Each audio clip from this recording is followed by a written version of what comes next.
Good evening all. ఈరోజు అత్యాశకు పోతే ఏమవుతుందనే ఒక విషయాన్ని గురించి చర్చించుకుందాం. ఒక రాజోద్యోగి చెట్టు కింద నుంచి వెళ్తుంటే బంగారంతో నిండిన 7 గోతాలు కావాలా అనే మాటలు వినపడ్డాయి. అతడు ఉత్సాహంగా కావాలి కావాలి అనుకుంటూ ఇంటికి వెళ్ళాడు.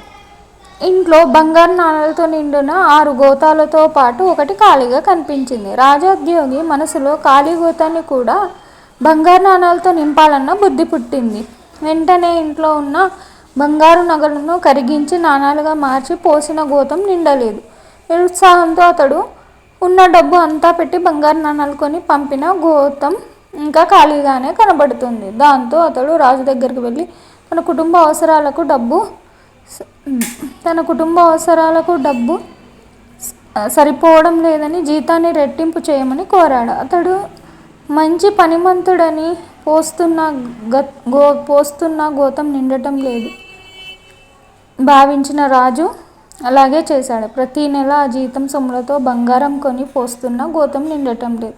నెలలు గడుస్తుంటే 7వ గోతాన్ని చూస్తూ అతడు దుఃఖించసాగాడు. బాధతో తన ఉద్యోగం కూడా సరిగా చేయలేకపోతున్నాడు.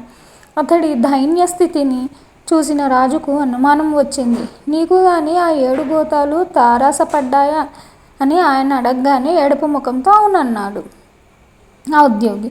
ఆ గోతాలను యక్షుడు ఎవరికో దత్తం చేస్తాడో వాళ్ళు ఇలాగే బాధపడతారు. ఇంకా కూడబెట్టాలని ఆశ పుడుతుంది. మనశ్శాంతి కరువు అవుతుంది. వెంటనే వాటిని యక్షుడిని పట్టుకుపోమ్మను, లేకపోతే నీ ఆరోగ్యం పాడవుతుందని రాజు హెచ్చరించాడు. ఉద్యోగి అలాగే చేశాడు. 7 గోతాలు ఉన్న పలంగా మాయమయ్యాయి. అంటే తాను తినక కూడబెట్టిన ధనం కూడా పోయింది. లోకంలో కొందరి స్థితి ఇలాగే ఉంటుందని, నిజమైన ఆదాయమేదో వ్యయమేదో తెలియని వారికి ఉన్నదంతా నశిస్తుందంటూ ఈ కథ చెప్పారు రామకృష్ణ పరమహంస. ఆశ అనే తాడుకు అంతం లేదు. సంతృప్తి చెందినవాడే సుఖంగా ఉంటాడని చెబుతుంది భాగవతం. సంపాదించిన ధనాన్ని ధర్మబద్ధంగా ఖర్చు పెట్టగలవాడే నిజమైన సంపన్నుడు. ధనానికి దానం, భోగం, నాశనం అనే 3 గతులు ఉంటాయి. ఇతరులకు పెట్టక తాను అనుభవించక ఉన్న సంపదలకు 3వ గతి అనగా నాశనం తప్పదంటుంది భర్తృహరి సుభాషితం.